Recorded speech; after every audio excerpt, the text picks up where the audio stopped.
Over the past 2 years, we've been fortunate to have short-term higher prices for oil, to hear about potential markets for natural gas, and quite a bit of news about new development on the North Slope that with potential markets for natural gas, et cetera, that could take some decades to develop. Somehow we've come to believe that these are the components of a sustainable future, but I'm not so sure that's true. So, Mr. President, what I'd like to talk to you is about that future. I'd like to take a moment to reflect on the present and recent past and a bit of old Alaska history. Perhaps in this way we might see our future a little bit more clearly. The world, Mr. President, is moving away from fossil fuels. And in doing so, they inevitably must lead us to reconsider our future. One reason which we may no longer ignore for this dramatic shift is irrefutable. Proof that humans can do and have an impact on our global environment.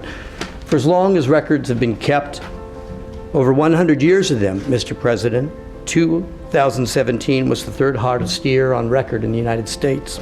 Here at home, our last December was the hottest we have ever recorded. The warming event in the Bering Sea that led to the collapse of the cod fishery in 2016 was even cited by the Bulletin of the American Meteorological Society as one of the first concrete and scientifically measurable examples that the warming we've seen is caused by human-generated climate change. Climate change is at our front door. We know it's at our front door because some of our villages suffer from it.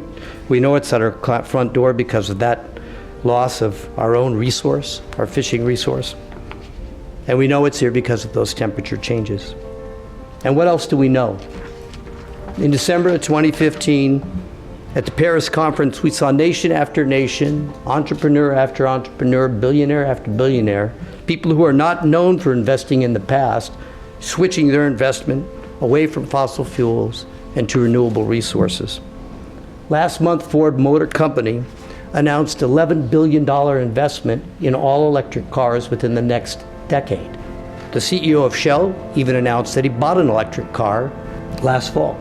The leaders of BP, other oil giants, Shell, have all said the price of oil is going to stay below $70 a barrel, not just for a decade or two, but for the long term, and that's based on two reasons.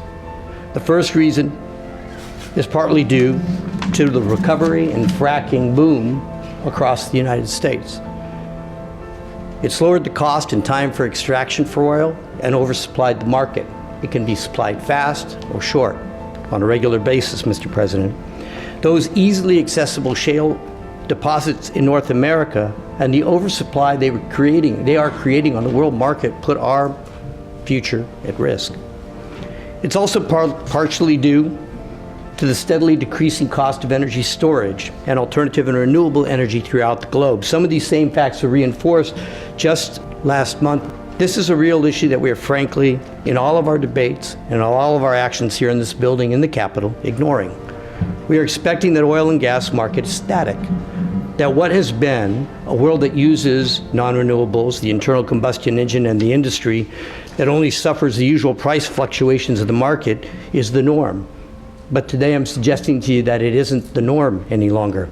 We as a planet are in the midst of a dramatic change. What is happening around the world? Sometimes we lose track of that in this building. We forget what's happening around the world. By the last quarter of 2016, over 50% of the United Kingdom's energy was produced by renewable energy. 77% in Scotland alone, and they closed their last coal-fired plant. Members of the German government just passed a resolution asking that the European Union discontinue accepting the internal combustion engine by 2030. In September 2016, China indicated their intention to ban the internal combustion engines in what is the fastest growing economy in the world. With our federal administration backing away from renewables, China has changed their energy approach on a dime, something that their absolute control of their command economy allows them to do. China is now happy to emerge as a world leader in efforts to attack carbon emissions and has reversed some of its own direction of the past decade, and the world is following their lead.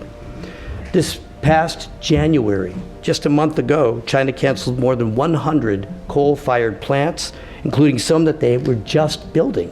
that were still under construction. And as reported by the China National Renewable Energy Center, they're aiming for 25% renewable energy consumption by 2020. Some people are estimating they've already exceeded that number. Across the world, this is true. According to the Renewables 2017 report, quote, as a whole, renewables represented nearly 2/3 of new electricity capacity additions last year, far outshining coal and natural gas growth.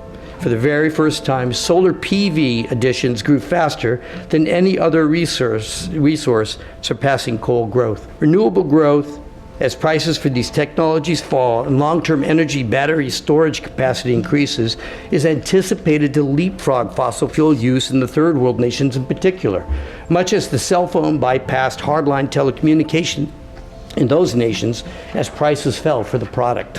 So why am I telling you all this today, Mr. President? Why is this important? Because we're at a crossroads that is transformational. And while we debate the budget and revenue options and what a sustainable plan looks like, we need to keep in mind these trends and what the future looks like. And we don't have a great record here of looking into the future. Late last year, my friend from the senator from District C, knowing my love of history, and old books, loaned me a copy of one of his favorite books, which I dutifully read, Charlie Brower's 50 Years Below Zero. The story of Charlie Brower, a man from the East Coast who ended up following the whaling industry to Alaska, making his life here, is a fascinating story. His descendants and so many others of those who also came up here following whales remain part of our Alaska history and our heritage. Names like Brower and Hobson and Levitt, all connected to that time and connected to our time now. It's a compelling story of adventure and perseverance, but in it is also a lesson. As I read the book, I realized that this was more than a story about Alaska. It was a story about change and how dramatically things can change. Over a century ago, after gold fever had died down, a good part of Alaska's boom economy was dominated by extraction of whale oil for lighting and whalebone for corsets. It was a lucrative market that lured Brower and his associates north. No one could have imagined it would change. Each season up and then down and back again, waiting for shipments, replacements, and the parade of ships, until dramatically one day, one year, they just stopped coming. Within 10 years of his arrival, the market for whale oil and corsets simply vanished. Times had changed. There were signals, sure, but they were ignored while people tried to carry on as though things would always be the same. Like the end of carriages as the automobile industry took off, like investments in dirigibles as aviation changed and the airplane truly took flight. Wealth in Alaska built on whale oil and bone disappeared entirely, and we were not prepared. We're nearing that same horizon, and we're not preparing for it. Instead, we harbor dreams of gas lines and higher prices and growing markets that the evidence says will not be there in a decade's time. What are we doing to plan for a future where the only ones who might want our oil can't even afford it?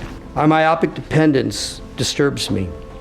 Mr. President, we've made talking about an alternative vision some kind of third rail in our political debate, as though talking about something other than oil and gas is almost criminal.